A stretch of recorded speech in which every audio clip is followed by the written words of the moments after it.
Yang menentukan merdeka tanggal 17 itu Habib. Ada surat resmi Bung Karno. Mugaddam salah satu daripada karamah beliau. Beliau setiap minggu ziarah ke Nabi Allah Hud alaihi salam. Pernah satu waktu beliau lupa ziarah ke Nabi Allah Hud.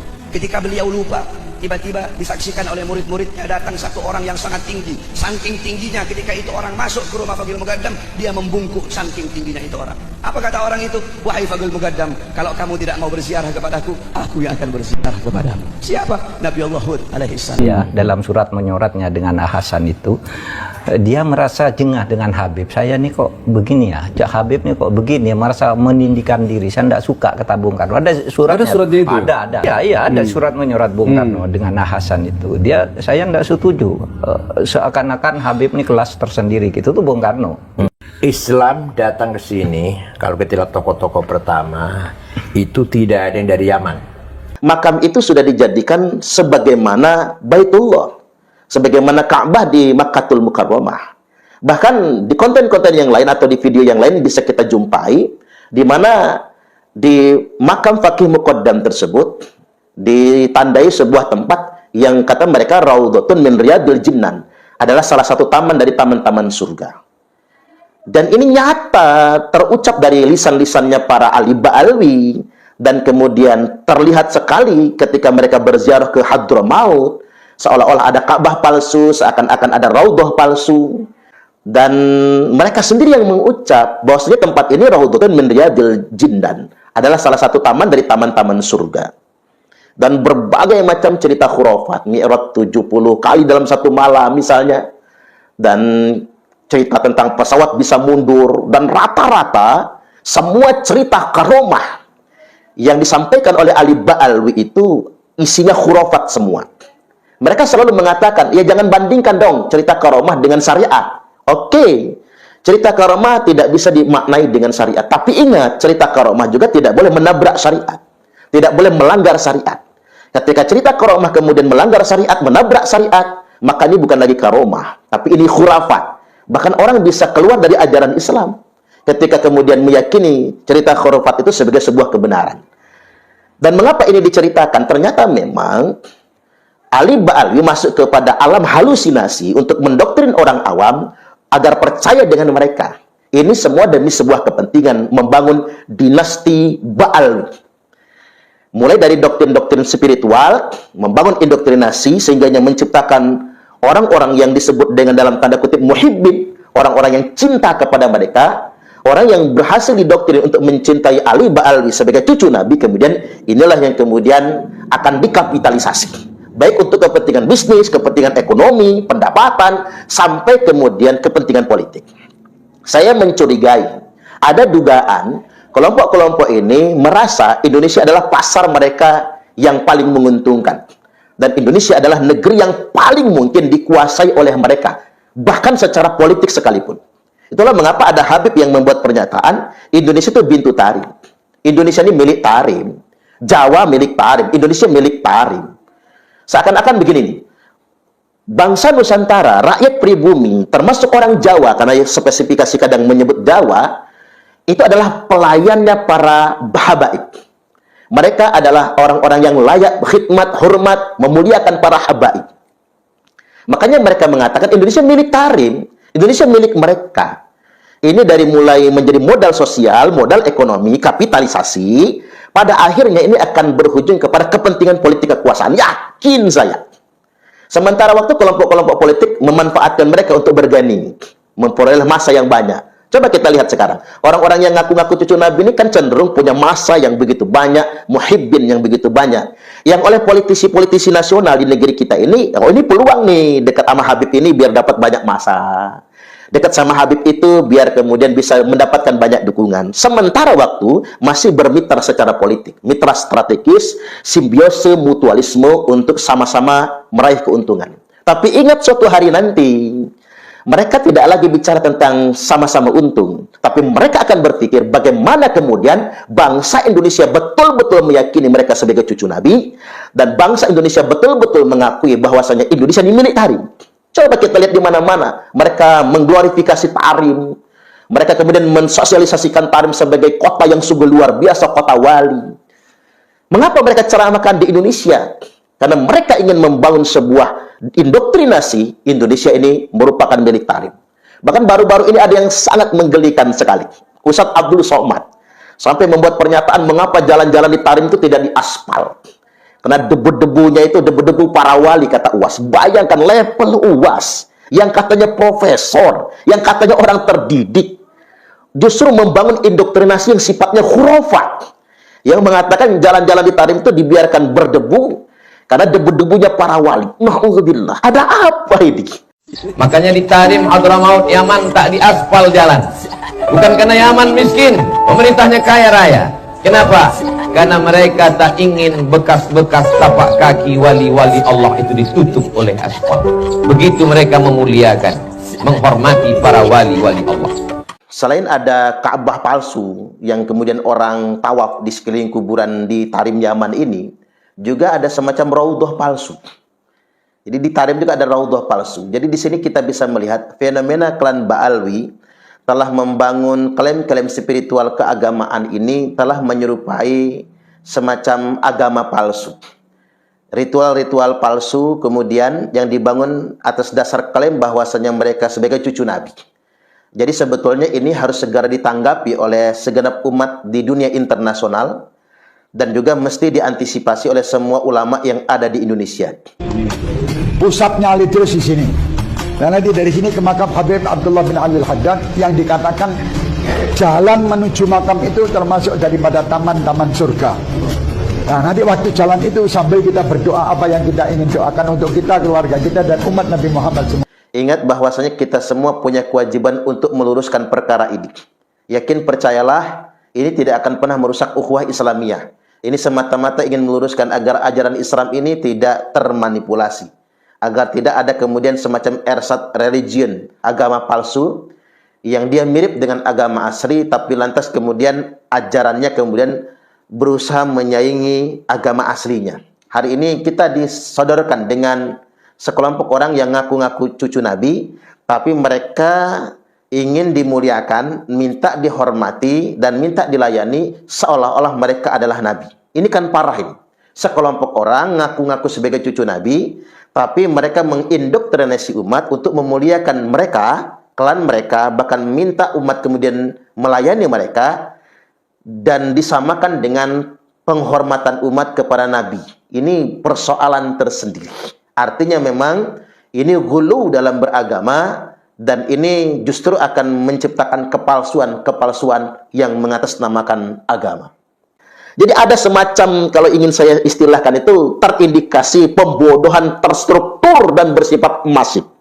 Jadi pembodohan TSM nih, terstruktur, dilakukan, dan atas nama agama.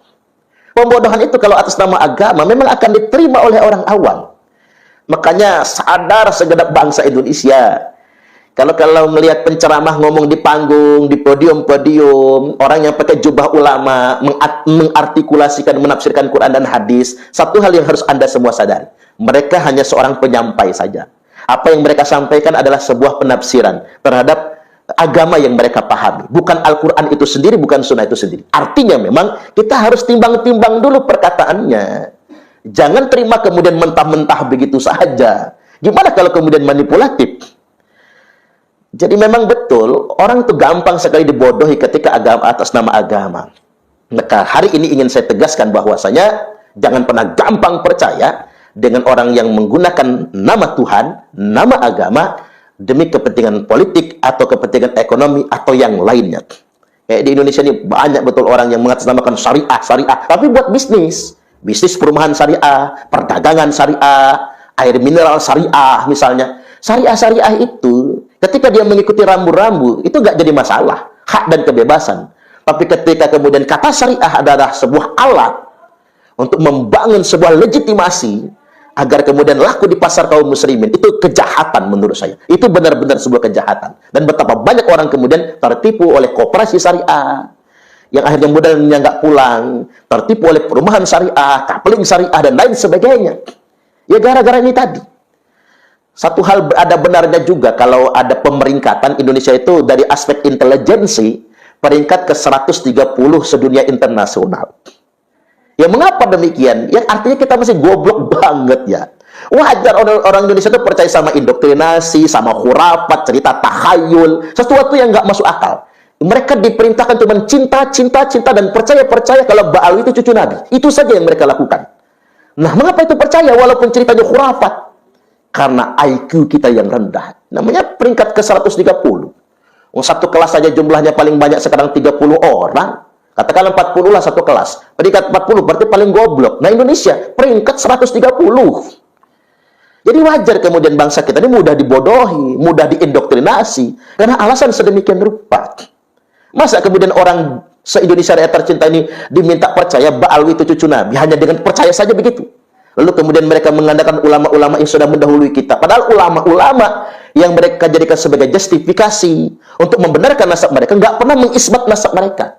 Ulama-ulama tersebut hanya fokus mengajar umat, mencerdaskan umat, dan sekedar berbaik sangka dengan orang-orang yang memang pakai udang-udang, yang secara personal ngaku sebagai zuriat Nabi, dan cuma berbaik sangka saja.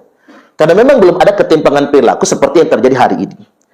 Saya yakin betul kalau para ulama-ulama itu masih ada, dan melihat fakta penyimpangan perilaku, cerita khurafat, belum lagi pendawiran, kelakuan yang nggak benar, dakwah-dakwah yang sifatnya provokatif, yang dilakukan oleh oknum-oknum yang mengaku sebagai anak cucu Nabi ini, saya yakin ulama-ulama yang sudah mendahului kita sekalipun akan meneliti ulang dan mempertanyakan, benarkah mereka ini anak cucu Nabi?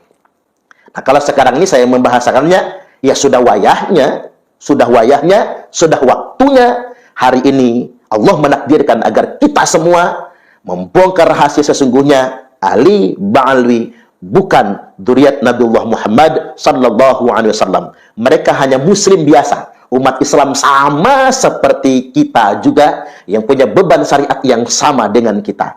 Kita dengan mereka tidak ada yang lebih istimewa kecuali cuma satu, takwa. Inna akramakum indallahi atqakum. Sesungguhnya yang paling mulia di antara kalian semua di sisi Allah adalah orang yang paling bertakwa. Mudah-mudahan kita bisa ambil hikmahnya. Seperti kita ketahui bahwa sebelumnya KDM ini sangat dibenci oleh kalangan Unyiliun atau kalangan si Rizik Syihab dan juga si Bahar Smith. Bahkan mereka di dalam kampanye mereka itu sering menjelek-jelekkan, bahkan memfitnah KDM dengan sebutan gubernur berhala. Gubernur yang melegalkan kesyirikan gitu. Namun apa yang mereka sampaikan itu bukanlah sebuah kebenaran, melainkan fitnah untuk mengalahkan lawan. Tapi dengan cara-cara seperti itu tidak laku lagi tahun 2025, saudara. Ya, mungkin zaman-zaman jahiliyah dulu itu sangat ampuh untuk menjatuhkan lawan gitu. Dan masya Allah ya, warga Jawa Barat itu sangat sangat selektif, sangat cerdas, sehingga mereka berhasil memenangkan KDM sebagai gubernur Jawa Barat. Jadi saya sangat salut sekali, bravo Jawa Barat semuanya. Terkait program tadi, program yang dana BOS jangan dikelola oleh sekolah, kemudian tidak ada lagi yang namanya wisuda TK, ya kan? Kemudian akan mengirimkan siswa-siswa yang anak-anak atau siswa yang bandel, yang tidak patuh kepada orang tua ke barak militer untuk dididik. Itu sangat setuju saya. Dan juga yang paling menarik di sini adalah anak-anak yang kemayu, anak-anak yang melambai, anak-anak yang separuh perempuan, anak laki-laki ya, yang ngondek, itu akan juga dikirim ke barak. Jadi pesan saya untuk KDM, kebetulan ini ada teman saya namanya Bahar Smith. Itu salah seorang warga Kang Dedi itu, domisilinya di Bogor. Saya mau si Bahar ini, Kang Dedi tolong diperhatikan juga. Saya perhatikan dia anak nakal, kemudian melambai juga. Agak kemayu gitu, agak ngondek. Jadi tolong si Bahar ini dibawa ke barak militer gitu. Karena selama ini yang mendidik dia itu salah. Karena didikan selama ini didikan komandonya Rizik. Nah, jadi komandonya Rizik itu ya seperti itu hasil didikannya. Guys, kalian nggak bakal nyangka deh, Deddy Mulyadi benar-benar punya cara unik buat nangani siswa yang bandel atau males belajar. Daripada dimarahin terus, mereka malah dikirim ke barak militer loh. Di sana mereka diajarin disiplin, kerja keras, dan tanggung jawab, kayak tentara beneran. Bahkan, kalau gaya bandel dan provokatif kayak Bahar Smith yang sering nggak sopan dan nggak amanah, juga cocok banget tuh dimasukin ke barak biar tahu rasa. Siapa sangka, setelah pulang dari sana, banyak yang jadi lebih rajin, sopan, dan hormat sama orang tua. Dia udah parah itu, udah pakai lipstick, udah pakai pensil alis, udah pakai make up. Jadi tolong Kang Deddy Mulyadi untuk menertibkan adik-adikan saya, ya, namanya Bahar bin Ali bin Smith yang ada di Bogor. Tolong Kang Deddy itu untuk lebih memperhatikan itu. Itu bandelnya minta ampun, suka sekali tawuran, suka caci maki, suka menghina, suka memfitnah, baca kitabnya kebalik. Padahal itu udah kita suruh belajar, nggak mau dia. Nggak mau dengar dia nasihat orang tua. Nah, tolong ya Kang Deddy, itu akibat bukan salah pergaulan, salah perguruan itu. Sekarang udah mulai buka pondok katanya. Mau ngajarin apa coba? Nah, jadi tolong Kang Deddy Mulyadi, saya minta hatur nuhun, ya. Tolong Bahar Smith ditertibkan untuk dibawa ke barak militer untuk dilatih menjadi laki-laki sejati, saudara. Tolong bagi teman-teman Jawa Barat, kira-kira dukung tidak? Dukung tidak? Ini niat mulia, saudara. Ini niat mulia dari saya. Ini kalau ada gubernur yang lain mungkin nggak sampai perhatian ke situ ya. Makanya ke Kang Deddy, saya itu berani untuk ngomong seperti ini karena melihat pergerakan beliau dan langkah-langkah yang beliau tempuh itu sangat luar biasa gitu. Jadi tolong Kang Deddy ya, itu harus dididik. Anak yatim, Kang Deddy itu anak yatim, bandelnya minta ampun, suka tawuran, suka kalau anak orang lempar-lempar batu, ini lempar kepala anjing ke pondok dia katanya, dia sendiri. Jadi tolong supaya nanti jadi orang gedenya, ya kan? Kasihan gitu. Tolong Kang Deddy, tolong teman-teman bagi yang punya kontak Kang Deddy, tolong sampaikan video ini ke beliau. Itu adik-adikan saya itu, kasihan, melambai, sok keras, teriak-teriak mau perang gitu kan, nggak enak saya dengarnya. Jadi tolonglah teman-teman semuanya yang di Jawa Barat, tolong sampaikan kepada Kang Deddy Mulyadi untuk si Bahar dimasukkan ke dalam calon orang-orang yang akan, anak-anak yang akan dikirim ke barak militer gitu. Karena kasihan melambai gitu. Habis itu koar-koar sebagai pejuang, sebagai jenderal. Nah, jadi harus dilatih oleh militer gitu biar jadi jenderal.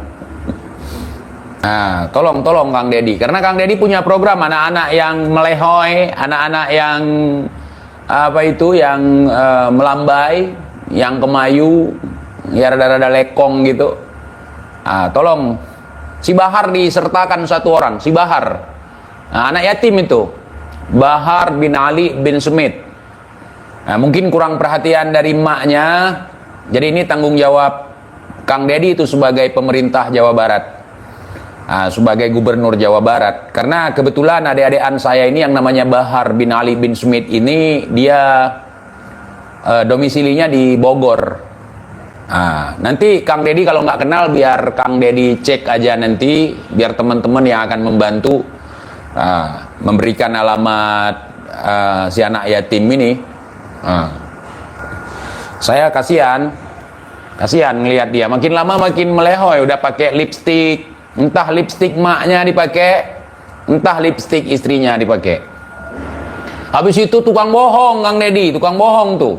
Suka fitnah orang, suka framing gini gitu segala macam, merasa diri sebagai wali, itu harus ditertibkan, Kang Deddy. Kalau enggak, karena dia main di sosial media, Kang Deddy, itu bahaya, nanti akan tercoreng nama baik Jawa Barat. Jadi tolong, ini permohonan saya sebagai abang-abangannya, tolong. Itu ada kan program Kang Deddy Mulyadi, bahwa anak-anak yang agak-agak letoy gitu, blow on juga, akan dibawa ke barak militer untuk dilatih, untuk dididik. Gitu. Sekarang aja Kang Deddy dia udah mulai pakai lipstik maknya. Udah semir-semir alis. Gitu. Dan juga dia mengkonsumsi obat-obatan terlarang juga. Cuman sekarang saya nggak tahu karena sudah lama nggak memantau dia. Karena saya jauh, Kang Deddy. Kalau saya dekat, saya tabokin itu kepala. Setiap ada musim pemilu, musim kampanye, dia tuh sibuk memfitnah orang lain. Kang Deddy aja difitnah sama dia, dibilang gubernur berhala. Sementara di Aceh, yang notabene-nya adalah daerah yang diberlakukan syariat Islam, perda syariat Islam, itu sangat mendukung, sangat mengapresiasi apa yang dilakukan oleh Kang Deddy.